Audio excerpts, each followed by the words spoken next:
Your introduction, of course, is your first paragraph in the paper, okay? You've got your introduction, then you've got your body, and then you've got your conclusion. Right now, we're going to be looking at the introduction.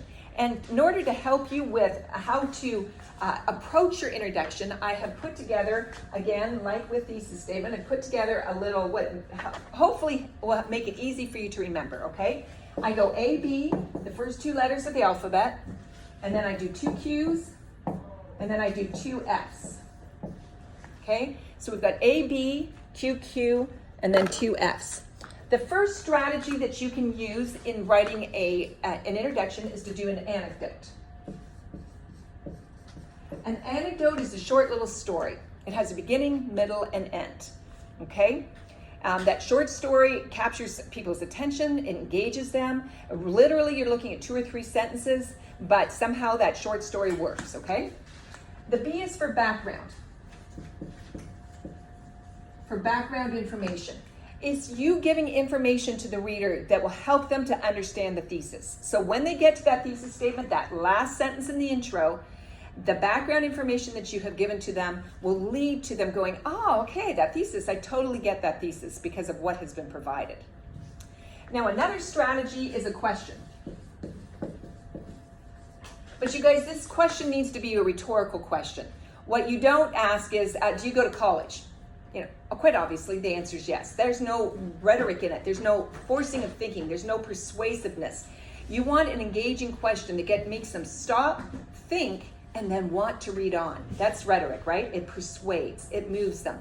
So if you want to have a question, get a good question that engages the reader, wants them to read on to find out what the answer is, okay? So a question can be a good strategy. The other is a quote. You find somebody out there who's said something and you quote them, Abraham Lincoln, you know, something like that, where you've got this good quote that you can use. Now, as you move on in your writing, you're going to discover that quotes also are direct quotes, word for word. You've taken it out of an article or off of a website, and those words are so good that nobody else, you know, that you couldn't write them better. So you put them in quotations, okay? So this quote can be developed in a number of different ways. And as you move on in your writing and you get more developed, it's not just quoting somebody else, but it's actually quoting material that you have researched. And then the last is facts and figures. And the best way I can say facts and figures are data. Okay, it's like in 1931, you've got numbers, right? Da da da. Or 6 out of 7 college students, da da da. So you've got this data, you've got these facts, and you've got these figures that have come, that are number related, that are good information. Because when they see that information, again, they want to read on, it engages them.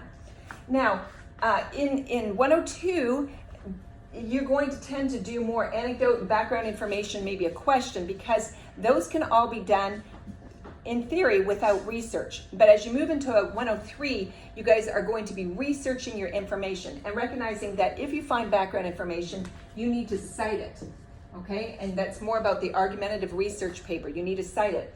If you have a quote, that needs to be cited, okay? So don't quote, unless it's your mama you're quoting. You know, my mama always said, well, that's fine, you can say that. But if it's something that's been researched and you found it on the internet, you have to cite it. Same with facts and figures. You can't come up with this information on your own. You have to be able to cite it. So this is the way in which cited material will end up inside your introduction. And you guys, you can mix and blend these. You could begin with a question, give some background information, have a quote that leads into your thesis. Or you might say, I'm going to begin with an anecdote and then have a question and then go into my thesis. Usually, the more advanced you get in your writing, the more you combine these strategies. But these are the strategies you use to be able to have that introduction engaging. And then, of course, your last sentence in the introduction is that one-sentence thesis statement.